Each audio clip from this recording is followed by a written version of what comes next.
So welcome you all learn with Anurag YouTube channel. तो आज हम बात करेंगे कि फिजिक्स में 70 में 70 कैसे रह सकते हैं 12th बोर्ड में अगर आप हैं तो। सबसे प्राइमरी चीज़ होती है आपके स्टडीज में, वो होती है लेक्चर। आपको कॉन्सेप्ट के लिए लेक्चर तो देखना ही पड़ेगा। आप लेक्चर देख सकते हैं रक्षक सर के, आंसू गाय सर के, इस पर मैंने बात की है दूसरे वीडियो में, वो आप देख सकते हैं हर सब्जेक्ट के लिए, पीसीबी के लिए। तो लेक्चर आपकी प्राइमरी फोकस होता है, लेक्चर तो आपको देखना ही देखना है। उसके बाद सबसे बड़ा चीज़ सेकेंडरी चीज़ होता है लेक्चर के बाद क्वेश्चन प्रैक्टिस। क्वेश्चन प्रैक्टिस अगर आप नहीं करेंगे, लेक्चर बस देख लिया आपने तो वो आपके हिसाब से चैप्टर कंप्लीट होगा, लेकिन वो चैप्टर कंप्लीट होता नहीं है।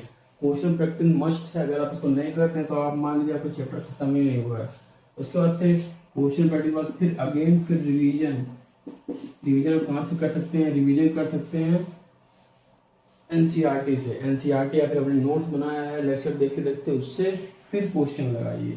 अगर आपका ये बहुत बड़ा डाउट रहता है कि क्वेश्चन नहीं बनते हैं, क्वेश्चन अगर नहीं बनते हैं, क्वेश्चन नहीं बनते हैं तो उसके लिए है आनंद अग्रवाल एकेडमी करके है, उनका आप सब पहले सॉल्यूशन देखिए, स्टेप बाय स्टेप कैसे उन लोग सवाल को अप्रोच किया है। उसके बाद क्वेश्चन कीजिए, आपको क्वेश्चन 100% लगेगा। अगर क्वेश्चन नहीं लग रहा है फिर लगाते लगाते ही क्वेश्चन लगेगा।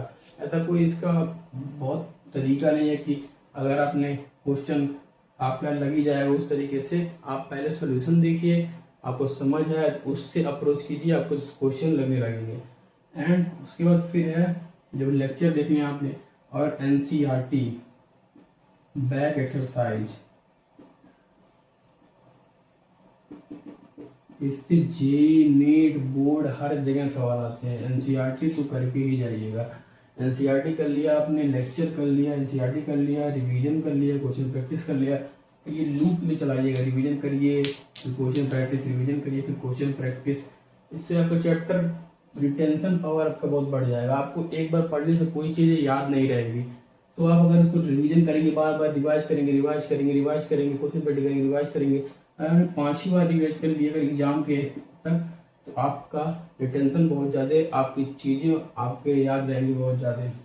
आप हम डेडलाइन देंगे कि कब तक सिलेबस कंप्लीट करना है, तो आपका नवंबर एंड तक या दिसंबर के फर्स्ट वीक में सिलेबस कंप्लीट हो जाना चाहिए।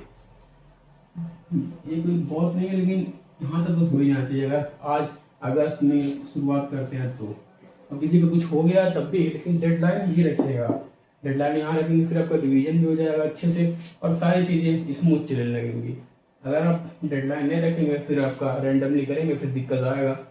तो यही है, 70 में 70 लाने का कोई बहुत बड़ा वो नहीं है, सब कह सकते हैं, लेकिन ये है कि आप इतना चीज़ें जो हमने बताई हैं, लेक्चर देख लीजिए, फिर उसके बाद से क्वेश्चन प्रैक्टिस कर लीजिए, फिर रिव्यू करिए, फिर क्वेश्चन प्रैक्टिस करिए, फिर एनसीईआरटी को करके ही जाइएगा, जिससे भी डायरेक्ट क्वेश्चन भी आ जाते हैं। कैलकुलेशन लेंगे तो उसी कॉन्सेप्ट पे क्वेश्चन सब दे देते हैं।